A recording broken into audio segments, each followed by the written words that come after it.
ಕನ್ನಡಿಗರ number 1 choice Kannada matrimony. ಧರ್ಮಸ್ಥಳದಲ್ಲಿ ನೂರಾರು ಶವಗಳನ್ನು ಊತಿಟ್ಟಿದ್ದೇನೆ ಅಂತ ಬಂದಂಥ ವ್ಯಕ್ತಿ ಮಂಡ್ಯ ಮೂಲದ ವ್ಯಕ್ತಿ ಎನ್ನುವಂಥದ್ದು TV9 ಬ್ರೇಕ್ ಮಾಡಿತ್ತು. ಆತ ಮಂಡ್ಯದ ಚಿಕ್ಕಬಳ್ಳಿ ಗ್ರಾಮದವನು. ಈಗ ಚಿಕ್ಕಬಳ್ಳಿ ಗ್ರಾಮಸ್ಥರಿದ್ದಾರೆ, ಅವ್ರನ್ನ ಮಾತಾಡಿಸ್ತಾ ಹೋಗ್ತಾನೆ. ಸರ್, ಆತನ ವಿರುದ್ಧ ಸಾಕಷ್ಟು ವಿಚಾರಗಳನ್ನು ಹೇಳಿದ್ರಿ, ಆತ ನಿಮ್ಮೂರವನು ಅನ್ನುವಂಥದ್ದು. ಇವತ್ತು SIT ಅವರು ಆತನನ್ನೇ ವಶಕ್ಕೆ ಪಡ್ಕೊಂಡಿದ್ದಾರೆ, ಏನು ಹೇಳ್ತೀರಾ ಸರ್? ಅವನ್ನ ವಶಕ್ಕೆ ತಗೊಂಡಿರೋದು ನನಗೆ ತುಂಬ ಸಂತೋಷ ಆಗಿದೆ. ಅವನು ಮೂಲತಃ ತಮಿಳ್ನಾಡವರು, ಅವ್ರ ತಂದೆ ತಾಯಿ ಎಲ್ಲ ಅವರು ಕೂಲಿಗೋಸ್ಕರ ಇಲ್ಲಿಗೆ ವಲಸೆ ಬಂದವರು, ನಮ್ಮೂರಿನವರಲ್ಲ. ಆ ಧರ್ಮಸ್ಥಳದ ಬಗ್ಗೆ ದೇಶದಲ್ಲಿ ಯಾರೂ ಮಾತಾಡಿಲ್ಲ, ಇವನೇ ನಂಬರ್ 1 ಮಾತಾಡಿರೋದು. ದೇವರು ಅವನಿಗೆ ತಕ್ಕವಾದಂಥ ಶಿಕ್ಷೆ ಕೊಡಲಿ. ಈ ರೀತಿಯೆಲ್ಲ ಎಲ್ಲ ತಿರ್ಗಿ ಆಗ್ದಂಗೆ ಸಾಯುವವರೆಗೆ ಅವನಿಗೆ ಜೈಲಲ್ಲೇ ಕೊಳಿಸ್ಬೇಕು ಅಂತ ನನ್ನ ಅನಿಸಿಕೆ. ಏನೆಲ್ಲ ಮಾಡ್ತಿದ್ದ ಸರ್ ಅವನು? ಅದೇ ಇಲ್ಲೆಲ್ಲ ಅಲ್ಲಿ ಇವ್ರಿಗೆ ಶ್ರೀಗಳಿಗೆ ಹತ್ರ ಇದ್ದೀನಿ ಅಂದ್ಬಿಟ್ಟು ಇಲ್ಲೆಲ್ಲ ಹೇಳ್ಕೊತಿದ್ದ. ಅಲ್ಲೆಲ್ಲಿ ಏನು ಮಾಡ್ತಿದ್ನೋ, ಕಳ್ತನ ಒಳ್ಳೆ ಬಟ್ಟೆ ಅದು ಇದು ಹಾಕೊಬತ್ತಿದ್ದ. ಕೆಲವು ಸಾರಿ ಬಟ್ಟೆಗಳೆಲ್ಲ ತಂದು ಜನಕ್ಕೆ ಕೊಡಕ್ಕೆ ಹೋಗ್ತಿದ್ದ, ಕೆಲವರು ಇಸ್ಕೊತಾ. ಕನ್ನಡ ಮ್ಯಾಟ್ರಿಮೋನಿಯಲ್ಲಿ ಹೇರಾಳವಾದ ಚಾಯ್ಸ್ ಇದೆ. ಲಕ್ಷಾಂತರ ಜನರಿಗೆ ನಮ್ಮ ಕನ್ನಡ ಮ್ಯಾಟ್ರಿಮೋನಿ ಮೂಲಕ ಮದುವೆ ಆಗಿದೆ. ಇದಕ್ಕಿಂತ ಬೇರೇನ್ ಬೇಕು? ಕನ್ನಡಿಗರ ನಂಬರ್ 1 ಚಾಯ್ಸ್ ಕನ್ನಡ ಮ್ಯಾಟ್ರಿಮೋನಿ. ಕೆಲವರು ಇಸ್ಕೊತಾ ಇರಲಿಲ್ಲ. ನಾನು ಅವ್ನಿಗೆ 2 ಸಾರಿ ನಮ್ಗೆ ಫ್ಯಾಕ್ಟ್ರಿನಲ್ಲಿ ಸ್ವಲ್ಪ ದಿವಸ ಕೆಲಸ ಮಾಡ್ತಾಯಿದ್ದ. ನಂತರ 1-2 ಹಸುಗೆ ಯಾವುದೋ ಸ್ಕೀಮ್ನಲ್ಲಿ ಸಾಲ ಕೊಡಿಸಿದೆ ಬ್ಯಾಂಕ್ನಲ್ಲಿ. ಅದೆಲ್ಲ ಏನು ಕಟ್ತೆ ಹಸು ಮಾರ್ಕ ರಾತ್ರಿ ಊರಿಂದ ಪರಾರಿ ಆದ.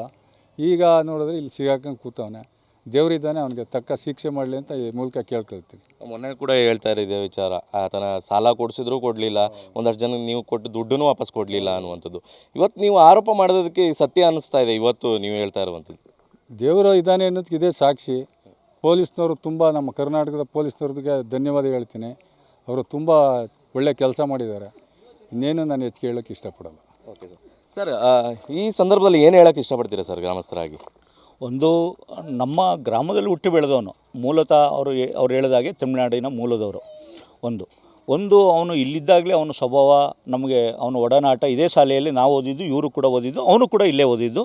ಮತ್ತು ನನಗಿಂತ 1 ವರ್ಷ 2 ವರ್ಷ ಸೀನಿಯರು, ನನಗಿಂತ 1 ವರ್ಷ 2 ವರ್ಷ ಚಿಕ್ಕವನು. ಅವನು ಇದೇ ಶಾಲೆಯಲ್ಲಿ ಓದಿದ್ದು.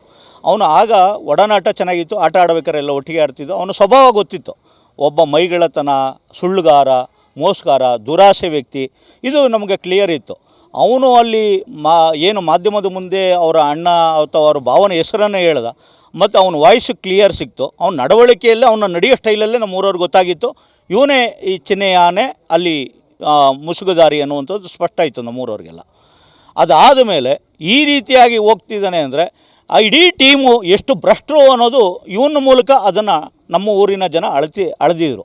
ಮತ್ತು ಭಗವಂತನ ಮೇಲೆ ನಂಬಿಕೆ ಇತ್ತು. ವಿಶೇಷವಾಗಿ ಮಾಧ್ಯಮದವರು, ಒಂದು ಸರ್ಕಾರ ಏನು ತನಿಖೆ ಮಾಡಬಹುದು ಅದಕ್ಕಿಂತ ಒಂದು ಹೆಜ್ಜೆ ಮುಂದೆ ಹೋಗಿ ಮಾಧ್ಯಮದವರು ಬಿತ್ತರಿಸಲಾಗಿ ಇಡೀ ವ್ಯವಸ್ಥೆ, ಅವರು ಏನು ಸೋಷಿಯಲ್ ಮೀಡಿಯಾದ ಮೂಲಕ ಅವರು ಬಿತ್ತರಿಸಿ ಒಂದು ನೆಗೆಟಿವನ್ನು ಕ್ರಿಯೇಟ್ ಮಾಡಿರೋ ಒಂದು ಧಾರ್ಮಿಕ ಸಂಸ್ಥೆ ಬಗ್ಗೆ, ಪೂಜ್ಯ ವೀರೇಂದ್ರ ಹೆಗಡೆಯವರ ಬಗ್ಗೆ, ನಮ್ಮ ದೇವಸ್ಥಾನಗಳ ಬಗ್ಗೆ, ಅದನ್ನು ಮಾಧ್ಯಮದವರು ಏನು ಡಿಜಿಟಲ್ ಮಾಧ್ಯಮ ಏನಿದೆ ಕರ್ನಾಟಕದ ಮಾಧ್ಯಮ, ಅವರಿಗೆ ವಿಶೇಷವಾಗಿ ಅಭಿನಂದನೆಯನ್ನು ಹೇಳ್ತೀನಿ. ಅವರು ಬಿತ್ತರಿಸಲಾಗಿ ಒಂದು ತನಿಖಾ ಸಂಸ್ಥೆಯು ಕೂಡ ಸರಿಯಾದ ದಿಕ್ಕಿನಲ್ಲಿ ಯಾವುದೇ ಪ್ರಭಾವಕ್ಕೆ, ಎಲ್ಲೋ ಎಳಪಂಥೀಯರು ಬೇಳೆ ಎಣಿಕೆ ಜನ ಬಂದು ಹೇಳಿ ಮುಖ್ಯಮಂತ್ರಿಗೆ ಹೇಳಿದ ತಕ್ಷಣವೇ SIT ಅಂತ ಮಾಡಿದಂಥ ಸರ್ಕಾರ, ಇವತ್ತು ಮಾಧ್ಯಮದವರು ಇನ್ವಾಲ್ವ್ ಆಗಿದ್ದ ಪರಿಣಾಮನೇ, ಅವ್ರನ್ನ ಸತ್ಯವನ್ನು, ದರ್ಶನವನ್ನು ಈ ಸಮಾಜಕ್ಕೆ, ದೇಶಕ್ಕೆ, ರಾಜ್ಯಕ್ಕೆ ಮಾಡಿದ ಪರಿಣಾಮನೇ, ಡಿಜಿಟಲ್ ಮೀಡಿಯಾದವರು ಮಾಡಿದ ಪರಿಣಾಮನೇ ಇವತ್ತು ವಾಸ್ತವ ಚಿತ್ರಣ ಎಲ್ಲರಿಗೂ ಗೊತ್ತಾಗಲಿಕ್ಕೆ ಪ್ರಾರಂಭ ಆಯಿತು. ಮತ್ತು ಸರ್ಕಾರವು, ರಾಜ್ಯ ಸರ್ಕಾರವು ಅದರ ಅಲ್ಟಿಮೇಟ್ ಫೈನಲ್ ಏನು ಅಂದರೆ ಇದನ್ನು ಏನಿದೆ ಯಥಾವತ್ತಾಗಿ ಸಮಾಜಕ್ಕೆ ತಿಳಿಸಬೇಕಾದಂಥ ಅನಿವಾರ್ಯ ಸ್ಥಿತಿಗೆ ತಂದವರು ಮಾಧ್ಯಮದವರು. ಹಾಗಾಗಿ ಅಭಿನಂದನೆಯನ್ನು ನಾವು ಸಲ್ಲಿಸ್ತೀವಿ. ಹಾಲು ಕುಡಿದಷ್ಟೇ ಸಂತೋಷ ಆಗಿದೆ ಅವನ ಬಂಧನದಿಂದಾಗಿ. ನಿಮಗೆ ಏನು ಅನಿಸುತ್ತೆ ಸರ್ ಈ ಕ್ಷಣ? ಸರ್, ಈಗ ನಮ್ಮ ಬಾಲು ಹೇಳ್ದಂಗೆ, ನಮ್ಮ ಶಂಕರೇಗೌಡರು ಹೇಳ್ದಂಗೆ ಎಲ್ಲ ವಿಚಾರ ಗೊತ್ತಾಗಿದೆ ಅಲ್ವಾ. ಈ ಕ್ಷಣ ನಮಗೆ, ನಾವು ಅಮೃತ ಕುಡ್ದಿಲ್ಲ, ಅಮೃತ ಕುಡಿದಷ್ಟು ನಮಗೆ ಸಂತೋಷ ಆಗ್ತಾಯಿದೆ. ಏನೋ ಒಂಥರ ನಮ್ಮ ಧಾರ್ಮಿಕ ಕೇಂದ್ರದ ಮೇಲೆ ಮಾಡಿದಂಥ ಅಪಾದನೆ ಹೋಯ್ತಲ್ಲಪ್ಪ, ನಮ್ಮ ಧಾರ್ಮಿಕ ಕೇಂದ್ರಗಳು ಉಳಿತಾವೆ, ಅಳಿಸೋಕ್ಕೆ ನಿಂತಿದ್ದರಂತ ಮುಂದೆ ನಾವು ಉಳಿತಾ ಇದ್ದೀವಿ. ಈ ಭರತ ಭೂಮಿಯಲ್ಲಿ ಏನೇ ಯಾವುದೇ ಮೇಲೆ, ಒಂದು ಹೆಣ್ಣಿನ ಮೇಲೆ ಒಂದು ಆಪಾದನೆ ಮಾಡಲಿ, ಒಂದು ಧಾರ್ಮಿಕ ಕೇಂದ್ರ ಮೇಲೆ ಆಪಾದನೆ ಮಾಡಲಿ, ಅಂಥವರೆಲ್ಲ ಈ ಮಟ್ಟಕ್ಕಾಗಿ ಕೊನೆಗೆ ಅವ್ರಿಗೆ ಭಗವಂತ ಶಿಕ್ಷೆ ಕೊಡೋದು ನಮ್ಮ ಕಣ್ಣು ಕಾಣಲ್ಲ. ಸರ್ಕಾರ, SIT ಅವರು ಇನ್ನೂ ಹೆಚ್ಚಿನ ತನಿಖೆ ಒಳಪಡಿಸಿ ಅವನ ಹಿಂದೆಗಡೆ ಏನೇನಿದ್ದಾರೆ, ಯಾರೇ ಷಡ್ಯಂತ್ರ ಮಾಡ್ತಾಯಿದ್ದಾರೆ, ರಾಷ್ಟ್ರ ಮಟ್ಟದಲ್ಲಿದೆಯೋ ಅಂತಾರಾಷ್ಟ್ರ ಮಟ್ಟದಲ್ಲಿದೆಯೋ ಅದನ್ನು ತೆಗೆದು, ಅದನ್ನು ಪ್ರತಿಯೊಂದು ವಿಚಾರವೂ ಕೂಡ ಬಹಿರಂಗಪಡಿಸಬೇಕು ಅಂತೇಳಿ ನಮ್ಮ ಕೋರಿಕೆ. ಇವಿಷ್ಟು ಗ್ರಾಮಸ್ಥರ ಮಾತುಗಳಾಗಿರುವಂಥದ್ದು. ಒಂದು ರೀತಿಯಲ್ಲಿ ನಮಗೆ ಆತನ ಬಂಧನದ ವಿಚಾರ ಹಾಲು ಕುಡಿದಷ್ಟು ಸಂತೋಷ ಆಗ್ತಾ ಇದೆ ಅನ್ನುವಂಥ ಮಾತುಗಳನ್ನ ಹೇಳ್ತಾ ಇರುವಂಥದ್ದು.